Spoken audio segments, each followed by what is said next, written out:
à l'organisation territoriale ndax former un gouvernement ñu bëri xamul ni c'est pas facile. Dans des pays comme les nôtres nga xam ne pays yu bizarre la pays yoo xam ne xam-xam jiituwul même booy former gouvernement dañ lay obligé ne la attention telle région dafa war a am. da nga war a tànn région bi war nga tànn tel xeet. ku nekk am sa représentant. Oui donc pour dire que les gens voient dans le gouvernement une représentation ça en réalité du pays alors que warul nekk loolu. Un gouvernement c'est une équipe bi nga xam ne dynamique qui a des missions oui nga tabb leen ay objectifs yu leer jox leen ay missions ñu doxal. très bien loolu leer na alors balaa ñu dugg ci gouvernement bi dama bëgg a tàmbali ba fii maanaam ci tàmbalikaay bi dañu toog benn àjjuma le premier ministre ne day dem assemblée nationale en tant que premier ministre booba dem fa comme nam fa yàgg a demee rek dem wax fa ay wax yu nga xam ne ñu bëri jàpp nañu ne xëy na dafa tegginewul ci diggéem ak le président de la République bi nga xam ne je le rappelle toujours institution la alors ca ngoon sa le président démettre ko alors est-ce que mbir bi bett na la le président de la République Bassirou Diomaye dàq Ousmane Sonko. waaw sëñ Mohamed man de y'a même pas une semaine avant bés boobu def naa benn plateau ci benn média de la place ma ne ils doivent mettre fin à ce quiproquo là bi nga xam ne yanul maanaam qu'il y ait une dualité au sommet kii di def lii kii di def lee kenn xamul kii vraiment dañu war a yërëm Sénégalais yi te arrêter ce jeu là bon man bettu la man jamono bi mu ñëw peut-être moo ma bett. Mais ci moment yi man depuis début d'année. maa ngi wax ni incessamment je me disais que avant juin. le premier ministre doit partir. ba ñu demee ba gën a jege Pastef créer un congrès laay wax ak des amis man leen y a que 3 scénarios actuellement moo mën a am. oui. le premier scénario mooy congrès bu ñu ko defee ba tabb le président du parti Pastef mooy suñu candidat pour 2029. Là le président doit se séparer de lui. Parce que tu peux avoir dans ton équipe quelqu'un bi nga xam ne qui œuvre pour devenir président. analyse yëpp loolu la ñu waxoon. alors que war nga am ay missions yoo xam ne dañu ko dénk. tu dois conduire la vision d'un président ñaari c'est pas compatible. donc moi je l'attendais à la veille du 6 juin. donc muy benn. le deuxième scénario c'est le scénario de décembre mooy scénario wu suñu eggee jamono mën a tas assemblée. Oui. donc je me disais que bu ñu eggee foofu les frictions su continuer vraiment il va se séparer du premier ministre. Le troisième scénario c'était à la veille des élections locales ndax quand un président a une coalition ut ay maire bëgg am une représentation moom premier ministre ñoom mën ñu jàkkaarloo ci ay représentation locale. donc dans les pires scénarios c'était en début d'année 2027 dans le plus pire en tout cas des scénarios. C'était en juin. jàpp ma nekk ni président wàcc na wàccee mu ko wàccee. waaju ko jàpp parce que même le premier ministre boo xoolee discours am. jour boobu il a été surpris xaaruñu koy wàccee. très bien loolu la mais nag comme d'habitude il est parti il s'est prononcé sur des sujets yoo xam ne su nekkoon homme d'état sax.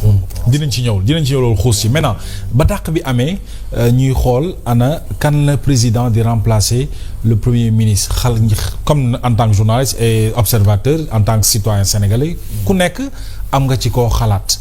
mais mu andil ñu Al Amine Lo.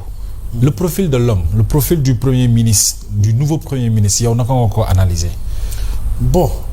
ak contexte bu ñu nekk. le profil est inquiétant.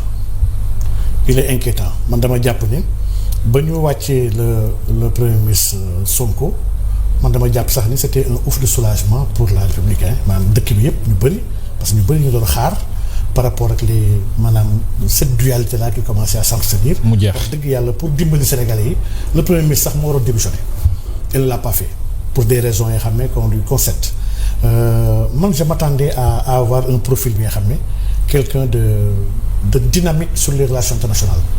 Quelqu'un qui connaît les marchés internationaux, quelqu'un qui a une relation financière. Parce que le problème du Sénégal actuellement, c'est Mohamed. C'est économique. Wow. C'est d'ordre économique. Du affaire administration, du technocrate, du lié. Pour moi, c'est un problème purement financier économique. Il y a l'image du Sénégal qui est détériorée. Il y a l'incapacité du Sénégal à avoir accès dans beaucoup de marchés dans le monde. Il y a l'incapacité du Sénégal à drainer des partenaires qui veulent travailler avec le Sénégal. Donc vraiment, moi j'attendais des profils comme Aïnion Makhtar Diop par exemple. Wow. Pour Banque mondiale. Oui. Je me disais que c'était un profil exceptionnel qui pouvait décanter la situation actuelle. Il y en a d'autres qui sont là qui peuvent dire situation. Al Amine Lo, sincèrement, je ne l'attendais pas.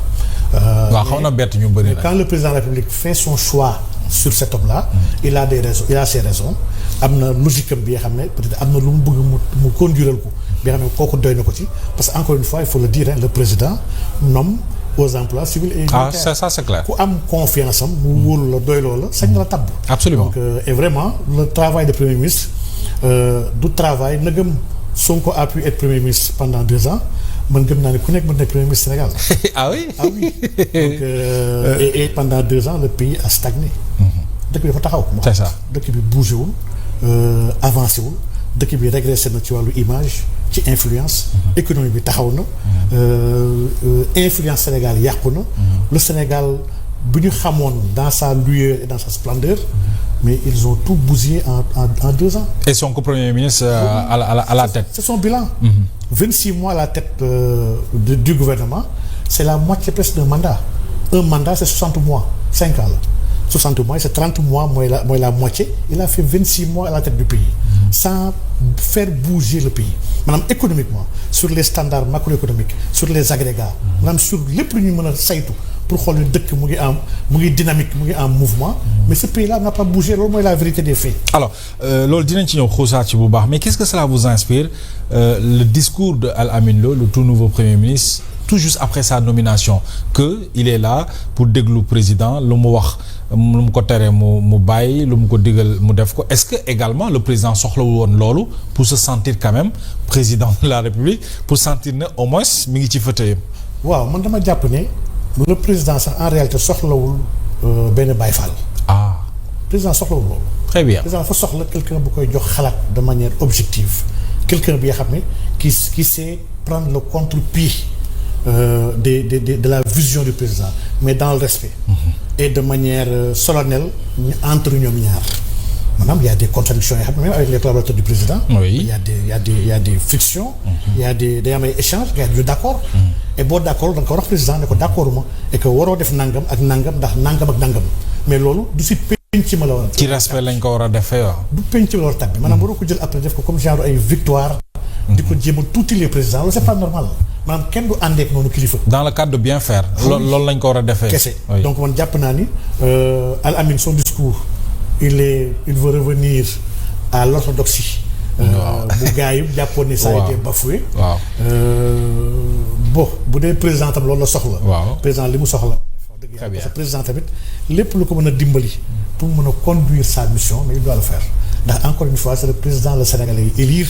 moom moo waat ne dafay respecter la loi te dafay liggéey dëkk bi donc lu ko mën a dimbali ci liggéey dëkk boobu très sincèrement le président a des informations que beaucoup de gens n'ont pas. C'est clair ñu dawal tuuti ñu am gouvernement bu yees ñi ci dugg bëgg naa nga wax ma profil yi naka nga ko jàngate mais balay boobu les ministères de souveraineté mu téyewaat ko le président de la République. ban lecture. mais dans tous les pays sérieux le président moo war a téye les ministères de souveraineté il doit y mettre des hommes yoo xam ne moom daf leen